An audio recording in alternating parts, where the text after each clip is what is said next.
You're listening to First Chapter Fridays with the Rolla Public Library in Rolla, Missouri.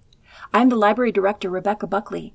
I'll be reading the first 3 chapters of Mr. Popper's Penguins by Richard and Florence Atwater. This book was written in 1938 and won the Newbery Honor Award. It's been beloved by children and adults for all of these years. Library artist Ashley Dowdy has drawn a digital illustration to go along with the story. So listen and watch as I read and Ashley illustrates Mr. Popper's Penguins. Chapter 1. Stillwater. It was an afternoon in late September, in the pleasant little city of Stillwater. Mr. Popper, the house painter, was going home from work.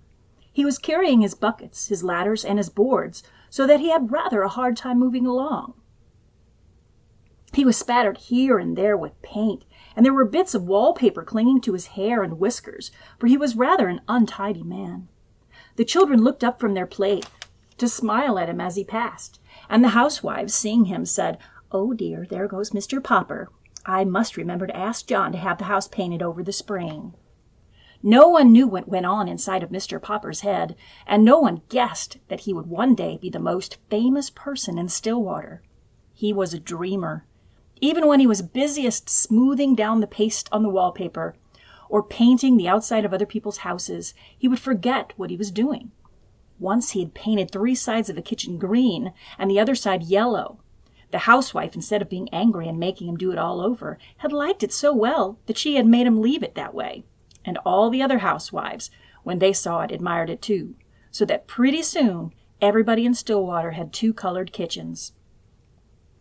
The reason Mr. Popper was so absent-minded was that he was always dreaming about faraway countries. He'd never been out of Stillwater. Not that he was unhappy. He had a nice little house of his own, a wife whom he loved dearly, and 2 children, named Janie and Bill. Still, it would have been nice, he often thought, if he could have seen something of the world before he met Mrs. Popper and settled down. He'd never hunted tigers in India, or climbed the peaks of the Himalayas, or dived for pearls in the South Seas. Above all, he'd never seen the poles. That was what he regretted most of all. He had never seen those great, shining, white expanses of ice and snow.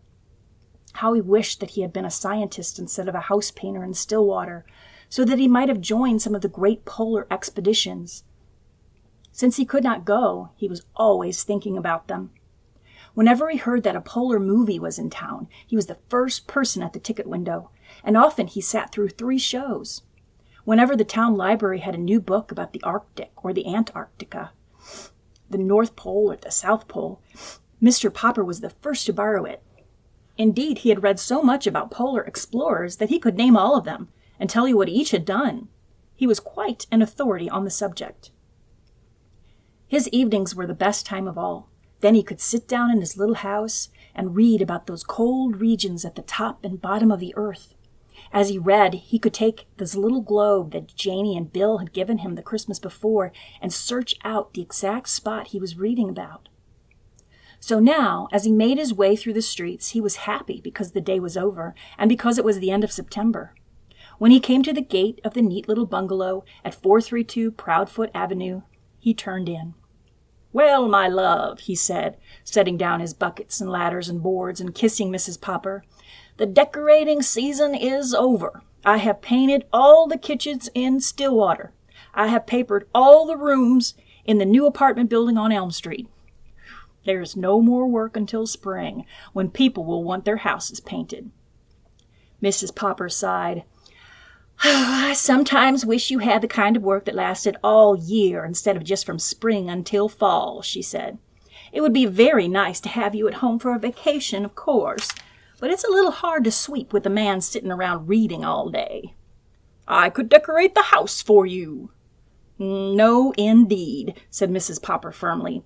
"Last year you painted the bathroom 4 different times because you had nothing else to do, and I think that is enough of that.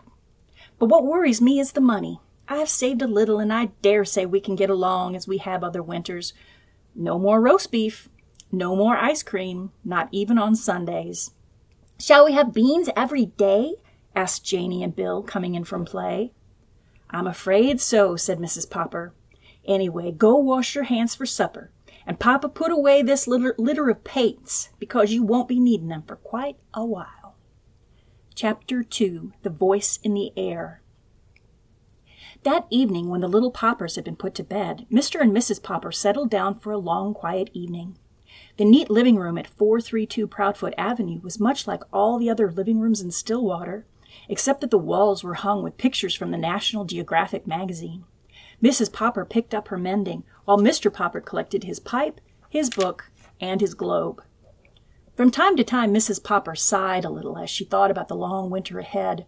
Would there really be enough beans to last, she wondered? Mr. Popper was not worried, however. As he put on his spectacles, he was quite pleased at the prospect of a whole winter of reading travel books with no work to interrupt him. He set his little globe beside him and began to read. "Well, what are you reading?" asked Mrs. Popper. "I'm reading a book called Antarctic Adventures. It's very interesting. It tells all about the different people who have gone to the South Pole and what they have found there." "Oh, don't you ever get tired of reading about the South Pole?" "No, I don't. Of course, I would much rather go there than read about it, but reading is the next best thing." "Oh, I think it must be very boring down there," said Mrs. Popper. "It sounds very dull and cold with all that ice and snow." "Oh, no," answered Mr. Popper. "You wouldn't think it was dull if you'd gone with me to see the movies of the Drake expedition at the Bijou last year."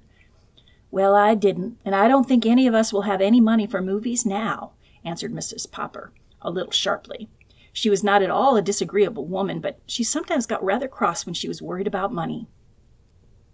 "If you had gone, my love," went on Mr. Popper, "you would have seen how beautiful the Antarctic is. But I think the nicest part of all is the penguins. No wonder all the men on that expedition had such a good time playing with them. They're the funniest birds in the world. They don't fly around like other birds. They walk erect like little men. When they get tired of walking, they just lie down on their stomachs and slide. It would be very nice to have one for a pet." "Pets!" said Mrs. Popper. "First, it's Bill wanting a dog, and then Janie begging for a kitten. Now you and penguins. Well, I won't have any pets around. They make too much dirt in the house, and I have enough work now trying to keep this place tidy, to say nothing of what it costs to feed a pet. Anyway, we have the bowl of goldfish."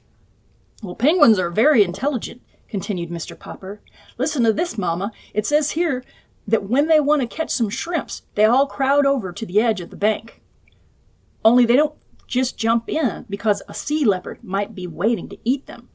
So they crowd and push until they manage to shove one penguin off to see if it's safe. I mean, if he doesn't get eaten up, the rest of them know it's safe for them all to jump in." "Oh, dear me," said Mrs. Popper in a shocked tone. "They sound to me like pretty heathen birds."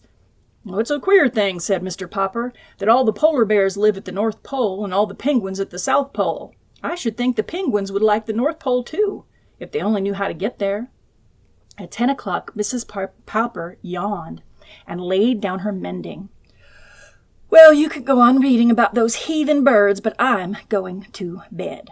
Tomorrow's Thursday, September 30th, and I have to go to the first meeting of the Ladies' Aid and Missionary Society." "September 30th?" said Mr. Popper in an excited tone. "You don't mean that tonight is Wednesday, September 29th? "Yes, I suppose it is, but what of it?"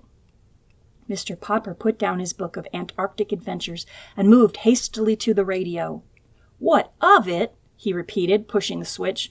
"Why, this is the night the Drake Antarctic expedition is going to start broadcasting." "That's nothing," said Mrs. Popper. "Just a lot of men at the bottom of the world saying, 'Hello, Mama. Hello, Papa.'" "Shh," commanded Mr. Popper, laying his ear close to the radio. There was a buzz, and then suddenly from the South Pole a faint voice floated out into the Popper living room. "This is Admiral Drake speaking. Hello, Mama. Hello, Papa. Hello, Mr. Popper." "Gracious goodness!" exclaimed Mrs. Popper. Did he say Papa or Popper?" "Hello, Mr. Popper up there in Stillwater. Thanks for your nice letter about the pictures of our last expedition. Watch for an answer, but not by letter, Mr. Popper. Watch for a surprise. Signing off. Signing off." "You wrote to Admiral Drake?" "Yes, I did," Mr. Popper admitted. "I wrote and told him how funny I thought the penguins were." "Well, I never," said Mrs. Popper. very much impressed. Mr. Popper picked up his little globe and found the Antarctic. And to think, he spoke to me all the way from there, and he even mentioned my name. Mama, what do you suppose he means by a surprise? Well, I haven't any idea, answered Mrs. Popper. Well, I'm going to bed. I don't want to be late for the Ladies' Aid and Missionary Society meeting tomorrow. Chapter 3. Out of the Antarctic.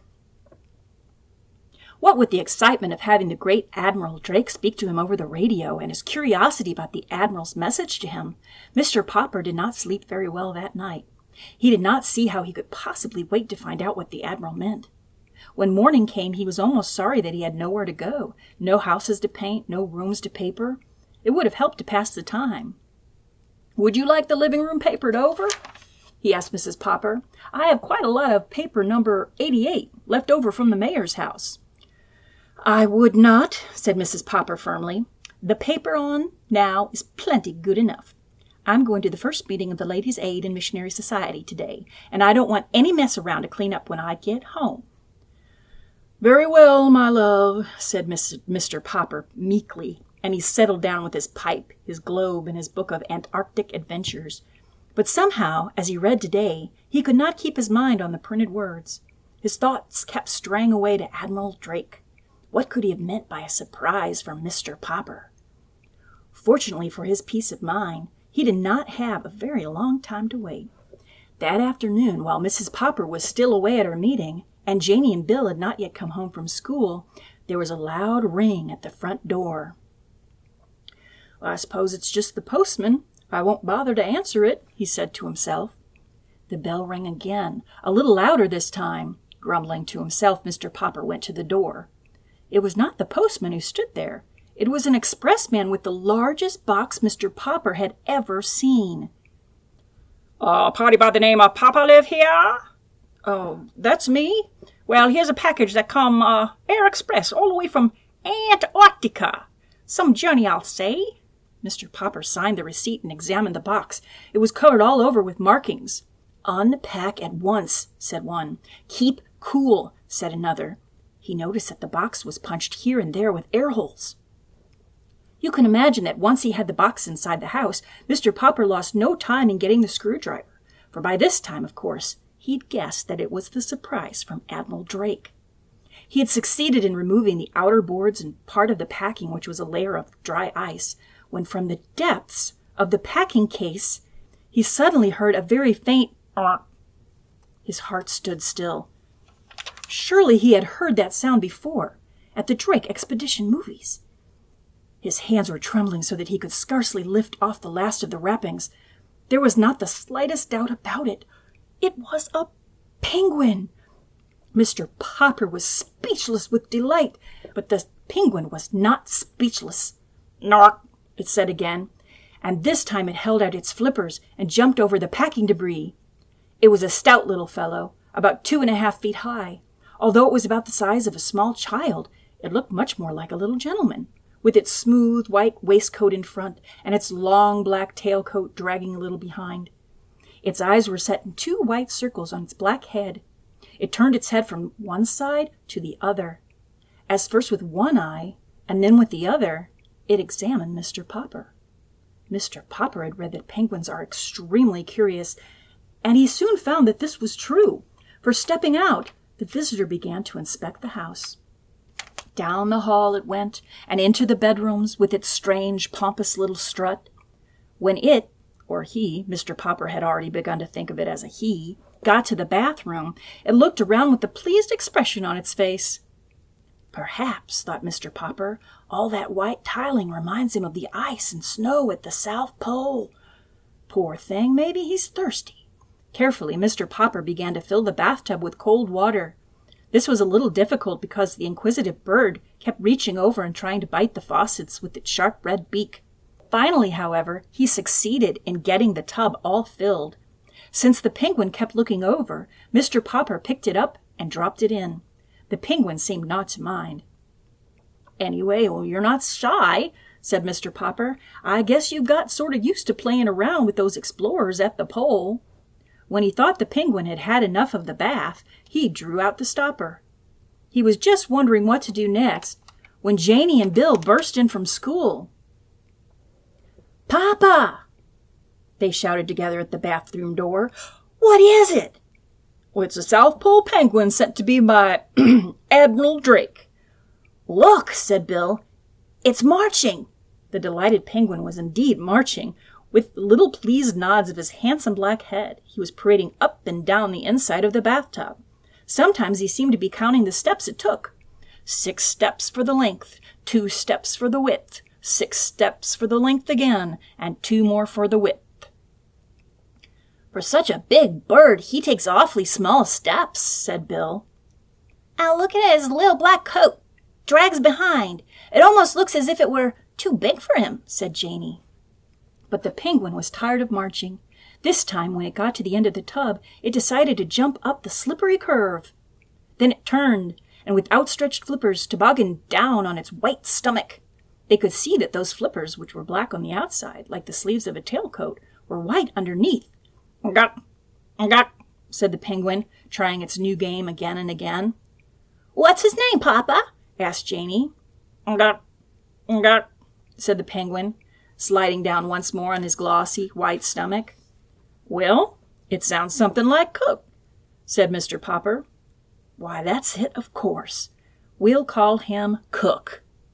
Captain Cook." That was the first 3 chapters of Mr. Popper's Penguins by Richard and Florence Atwater. We have a set of these books at the library if you want to finish the story and discover what funny adventures are in store for Mr. Popper and Captain Cook.